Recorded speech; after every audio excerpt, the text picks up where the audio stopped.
नमस्कार बहनों और भाइयों। इतिहास के ज्ञान सागर में आपका एक बार फिर से स्वागत है।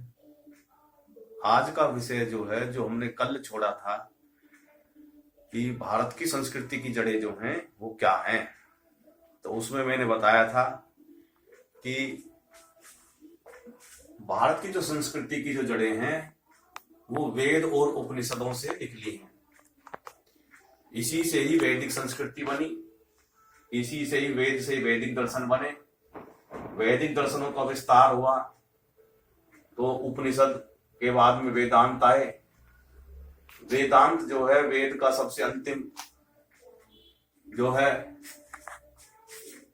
दर्शन है। वैदिक संस्कृति में दो बातें मूल थी, अहम ब्रह्मास्मि और त्वम ब्रह्मास्मि। ये सब वेदांत से ही निकल के आई। जब मैं उसको बारे में बताऊंगा तो मैं समझाऊंगा। उस समय पे जो वैदिक समाज जो था उसके जो मूल में जो थे वो ये चार बातें होती थी, अर्थ धर्म काम और मोक्ष। यानी कि सारा संपूर्ण जीवन जो है इन्हीं चार चीजों के इर्द गिर्द घूमता था। वैदिक दर्शन के अनुसार जीवन को यज्ञ कहते थे कि जीवन एक यज्ञ है, और यही वेद कहता है कि जीवन एक यज्ञ है जो कर्म और फल के आधार पे चलता है, और ये जन्म पे जन्म जीव लेता रहता है। ये वेद का मूल है कि पुनर्जन्म होता है और कर्म फल के अनुसार जन्म होता रहता है। गीता, श्रीमद् भगवत गीता में भी इसी बात को भगवान श्री कृष्ण ने समझाया है कि भाई हमको निष्काम कर्म करना चाहिए। निष्काम कर्म करने से ही मोक्ष की प्राप्ति होती है और सारी झंझावात से वो मुक्त हो जाता है, सारा तनाव उसका दूर हो जाता। जरा सी देर में ये कहते ही कि मुझे कोई इस चीज से लेना देना नहीं है, मैं निष्काम भाव से इस काम को कर रहा हूं, तो सारा बोझ उसका शरीर का जो है वो उतर जाता है। तो हम इसमें चर्चा करते हैं, क्योंकि भारतीय जो संस्कृति है, कुछ लोग कहते हैं कि वो हजारों साल, कुछ हजार साल पुरानी है। ये जो बोलते हैं, ऐसे जो लोग बोलते हैं वो विदेशी लोग हैं, और उनके से प्रेरित होकर जिन्होंने दर्शन ये जो है लिखे, अंग्रेजों के समय में जो भी दर्शन बने उनमें उन्होंने ही ऐसे विचार लिखे, क्योंकि उनको ना तो इसके भारतीय दर्शन की समझ थी, ना भारत की संस्कृति की उन्हें कोई जो है ज्ञान था। बाहर से वो पढ़ के आए थे और भारत के से कोई लेना देना नहीं था, और यहां आके ज्ञान फैलना शुरू कर दिया कि भाई ये तो भारत की जो संस्कृति है वो ज्यादा पुरानी नहीं है, वो तो कंचंद जो है हजारों साल पुरानी सहस्त्राब्दी है। जबकि उन्होंने ये भी नहीं जाना कि यहाँ पे भगवान श्री कृष्ण हुए, जो आज से लगभग 7000 साल पहले यहाँ पे थे। तो अब वो कह रहे हैं कि भारत की संस्कृति तो 4.5 साल ही पुरानी, 4000 साल ही पुरानी है। तो वो तो भगवान श्री कृष्ण को भी झुटला रहे हैं, महाभारत के युद्ध को भी झुटलाते हैं, उसको कपोल कल्पना बनाते हैं, बताते हैं। तो ऐसे लोगों की बातों पे कोई भरोसा और वो संदेह से परे नहीं है, उनकी सारी बातें हास्यास्पद लगती हैं। मेरा मानना यह है कि भारतीय जो संस्कृति है वो तब से है जब से इस धरती पे मानव जीवन का आरंभ हुआ है। भारत की संस्कृति इसी के इर्द गिर्द चलती रही है। भारतीय संस्कृति का सबसे बड़ा जो जड़ जो है वो ये ईश्वर के प्रति श्रद्धा है। एक भगवान है, उसकी हम सब संतानें हैं, ये उसका मुख्य जड़ है। भगवान से हम दूर नहीं कर सकते। बहुत लोगों ने कोशिश करके देखी कि इनके मन में से भाव निकाल दें, परमात्मा के प्रति श्रद्धा को खत्म कर दें, तो वो खत्म नहीं हो पाई। जिस दिन भगवान के प्रति श्रद्धा खत्म हो जाएगी, ये देश भी खत्म हो जाएगा। ये मेरी बात ध्यान से सुनना, क्योंकि अभी जब तक ये देश है, जब तक भगवान के प्रति श्रद्धा माने हुए हैं, उसके बाद में ये जो है देश भी खत्म हो जाएगा। क्योंकि भगवान से हमारा जितना जुड़ाव है शायद ही कि कोई लोगों का अपने मन में होगा। तो खैर ये बातें बहुत लंबी हैं, हमें अपनी बातें संक्षेप में ही रखनी होती हैं, इसलिए समय की मर्यादा होती है। तो भारतीय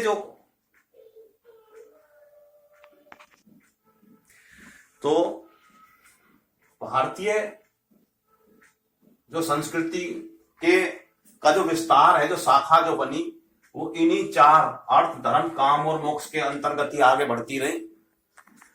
अर्थ धन कमाने के लिए था, तो जितनी भी धन से जुड़ी हुई जो बातें, बिजनेस से रिलेटेड जो बातें हैं, व्यवसाय से रिलेटेड जो बातें हैं, वो सब अर्थ से रिलेटेड थी कि भाई धन कैसे कमाया जाए।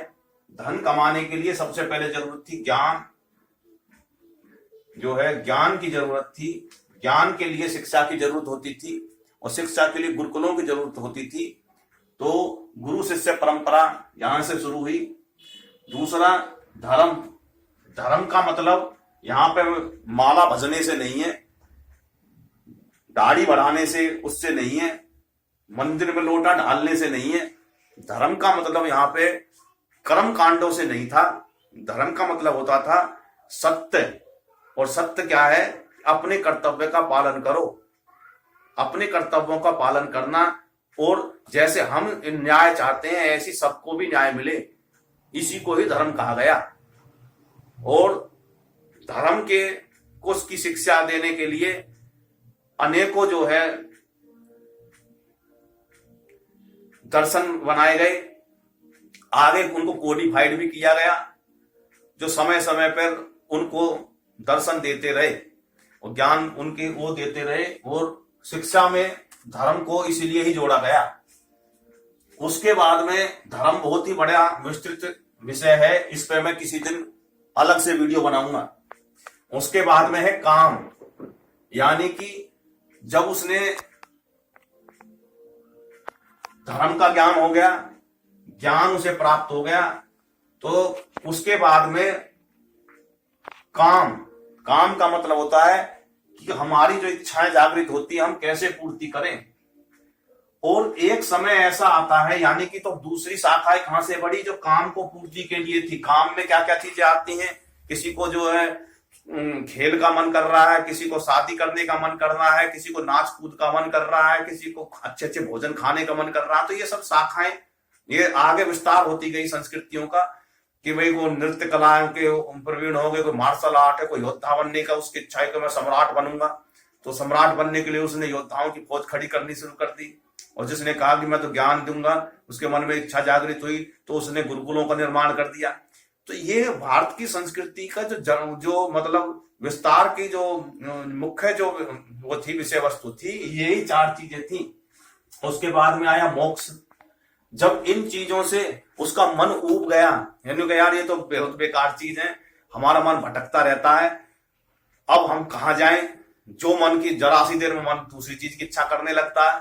तो उनके मन में इन चीजों से जब आदमी ऊब जाता है, तो उन्होंने कहा भाई हम अब किसी चीज की हमें कोई इच्छा नहीं है, मैंने तो सारा चीज इस जीवन में ले लिया। तो फिर उन्होंने निवृत्ति, यानी कि हर चीज से मन को हटा लेना ही मोक्ष कहलाता है, उसकी ओर उन्होंने जाने लगा। तो मोक्ष की साधना के मार्ग बनने लगे, उसकी दिशा में व्यवसाय शुरू हो गए, आश्रम में बनने लगे, और वहां पे सन्यास धारण करके योग प्राणायाम के जरिए से वो अपने मन को इस संसार से हटा के ईश्वर में जोड़ने का काम उन्होंने शुरू करा। तो इस संस्कृति का विस्तार यहाँ भी होता गया।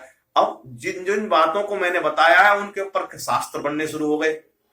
इस प्रकार से जो वैदिक संस्कृति और भारतीय जो संस्कृति है उसका विस्तार होता चला गया।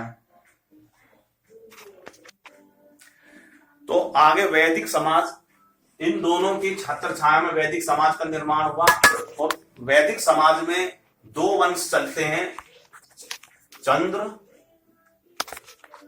और सूर्य। चंद्र और सूर्य वंश का ही प्रभुत्व मतलब से ही ये जो है समाज आगे बढ़ता गया।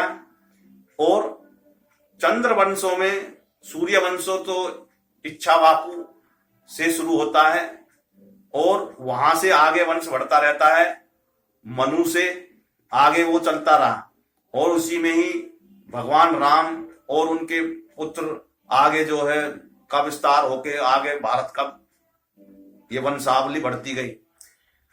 और जो चंद्रवंश थे जो भी इसके पैरेलल चलते, ये किसी के जो भी हमारे जो भारतीय दर्शन है, अब रामायण है, रामायण में जो है वो सूर्यवंश का ही विस्तार बताया गया है, महाभारत में चंद्रवंशों का बताया हुआ है, श्रीमद् भागवत है, पुराण है, उसमें दोनों का विस्तार बताया गया है अलग अलग तरीके से। लेकिन ये दोनों शाखाएं पैरेलल चल रही थी, यानी कि ये नहीं कह सकते कि उस समय वो चंद्रवंशी नहीं थे, वो सूर्यवंशी का ही राज था, ऐसा नहीं था। ये दोनों पैरेलल चल रहे थे। और भारत का जो नाम था वो चंद्रवंशी जो राजा थे भरत, उन्हीं के नाम से था। भारत के वंश इन्हीं में ही जो चंद्रवंशियों में जो मुख्य थे, भरत था, पुरु था और यदु था और तुर्वस्त, ये जो है इनके पुत्र रहे हैं। जो पुरु थे इनके पुत्र रहे हैं ये सभी जो हैं। आगे इनकी ययाति वंश में है, ये ययाति के आगे जो है ये चला था ययाति वंश में।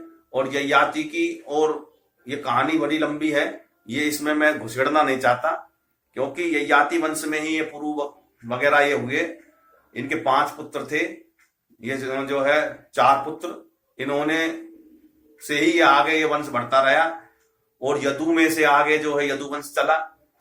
ये कोई अलग से जाति नहीं थी, ये सब क्षत्रिय वंश था, जो आज यादव बने हुए फिर रहे हैं कि भाई हम तो जो है अलग हैं। अलग नहीं थे, अपना जो है सब समान थे, एक ही बाप की संतान थी ये। वो इस प्रकार से जो है ये समाज आगे बढ़ता गया। और इनका जो संस्कृति जो थी वैदिक समय में, ये नदियों के आसपास से थी, क्योंकि कृषि आधारित इनका काम था। और इस वजह से खेती बाड़ी के लिए काम जो है नदी की जो मैदान होते हैं वहां जो है होता है।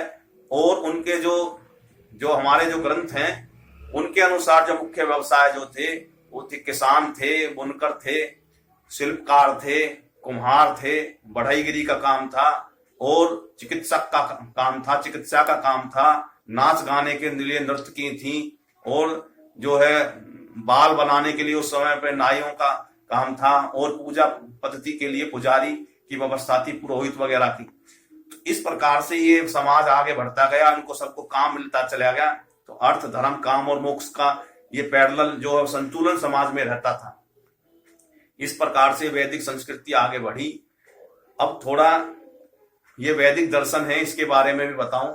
इसके बारे में मैंने इसमें बता दी, क्योंकि वीडियो ज्यादा लंबी हो जाएगी, तो मैं अगली वीडियो में बताऊंगा क्योंकि वैदिक दर्शन क्या थे और वैदिक दर्शन में का मूल सार क्या था, क्योंकि ज्यादा समझने में परेशानी नहीं आएगी।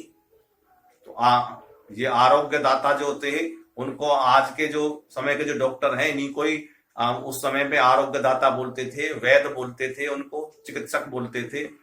वो अपना ऐसे जैसे आज ये धंधा जमाए हुए हैं डॉक्टर, उस समय भी जो है उनका बोलबाला था।